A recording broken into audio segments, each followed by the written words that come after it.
بسم اللہ الرحمن الرحیم۔ حضرت دانیال علیہ السلام بنی اسرائیل قوم کے ایک نبی تھے جو حضرت عیسیٰ علیہ السلام کے زمانے سے پہلے کے ہیں۔ فارس کے بادشاہ نے انہیں قید کیا تھا۔ نبی کریم صلی اللہ علیہ وسلم نے فرمایا، دانیال علیہ السلام نے اپنی موت سے پہلے یہ دعا کی، اے اللہ میری لاش کو محمد صلی اللہ علیہ وسلم کی امت کے لوگ دفن کریں۔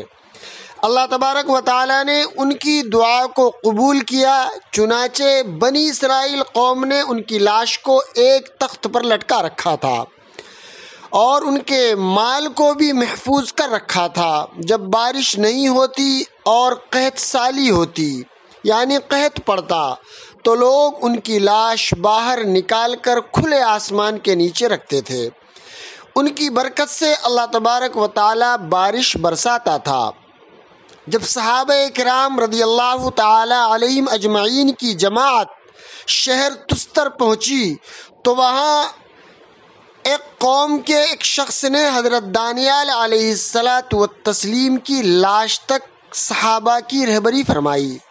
صحابہ کرام نے اسے خوشخبری سنائی کہ نبی کریم صلی اللہ علیہ وسلم نے فرمایا، جو شخص حضرت دانیال علیہ السلام کی لاش تک رہبری کرے گا تو تم اس کو جنت کی بشارت سنا دینا۔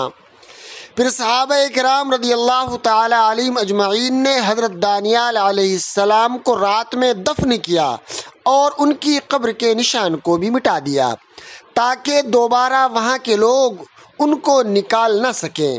حضرت دانیال علیہ السلام کا انتقال ہوئے ایک لمبا زمانہ گزر چکا تھا، لیکن تھوڑے سے بال جھڑنے کے علاوہ بدن میں کسی بھی طرح کی کوئی کمی واقع نہیں ہوئی، کیونکہ اللہ تبارک و تعالی انبیاء علیہم الصلاۃ والتسلیم کی لاش کو محفوظ رکھتے ہیں۔